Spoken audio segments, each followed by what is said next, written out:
और मुझे आपत्ति है गोडसे का नाम लेने के बारे में। श्री अय्यर विद्वान आदमी है, श्री अय्यर को सारे इतिहास का पता होना चाहिए, गोडसे की पृष्ठभूमि का भी पता होना चाहिए। गोडसे आरएसएस का विरोधी था, गोडसे आरएसएस की अखबार में आलोचना करता था, और गांधी जी की हत्या की जांच हुई और दो बार जांच हुई, और सब जांच में निकला कि उसका हत्या से आरएसएस का कोई संबंध नहीं था।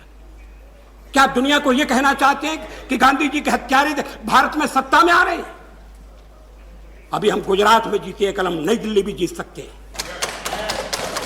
और हम गांधी के प्रति आदर प्रकट करते हैं। गांधी हिंदू की औलाद नहीं था, गांधी एक मुसलमान की औलाद था। कि गांधी मुसलमानों की चमचागिरी करता था, गांधी मुसलमानों का दलाल था। कुछ चोरों ने, कुछ लुटेरों ने, कुछ बदमाशों ने, कुछ दलालों ने गांधी को राष्ट्रपिता बना दिया। गांधी राष्ट्रपिता था पाकिस्तान का, क्योंकि पाकिस्तान को जन्म दिया गांधी ने।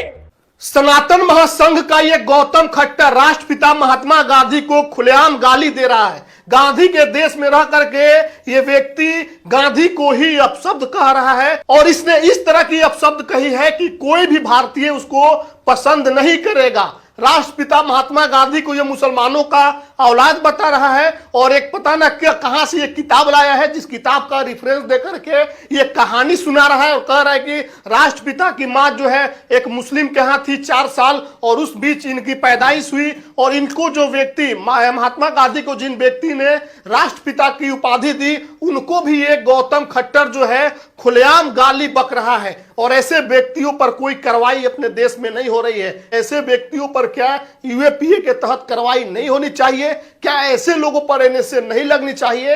आप इस वीडियो को देखिए और अपनी प्रतिक्रिया इस पर जरूर दीजिएगा। कल ही मैं एक किताब पढ़ रहा था जिसका नाम है कुरान एंड द काफिर। उस किताब को आप भारत में ढूंढेंगे तो वो किताब आपको भारत में नहीं मिलेगी।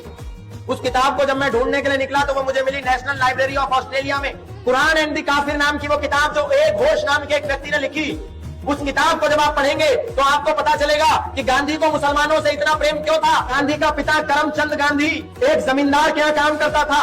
करमचंद गांधी की 4 पत्नियां थी, 4 में से जो चौथी पत्नी थी उससे गांधी पैदा हुआ।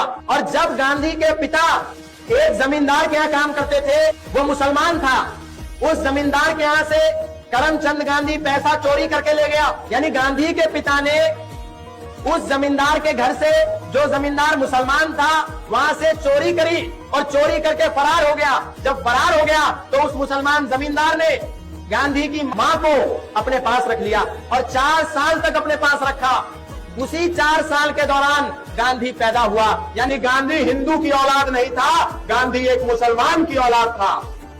यही कारण है कि गांधी मुसलमानों की चमचागिरी करता था, गांधी मुसलमानों का दलाल था, और कुछ चोरों ने, कुछ लुटेरों ने, कुछ बदमाशों ने, कुछ दलालों ने गांधी को राष्ट्रपिता बना दिया।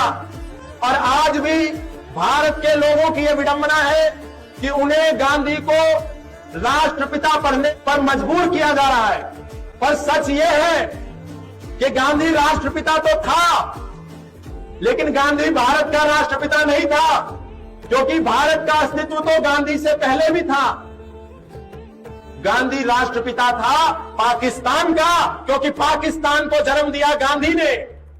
तो जिसको गांधी ने जन्म दिया जब वो भारत नहीं था, पाकिस्तान था, तो गांधी भारत का राष्ट्रपिता कैसे हुआ? गांधी तो पाकिस्तान का राष्ट्रपिता था। और हम झूठ पढ़ रहे हैं कि गांधी भारत का राष्ट्रपिता है। गांधी भारत का राष्ट्रपिता नहीं है, गांधी तो पाकिस्तान का राष्ट्रपिता है।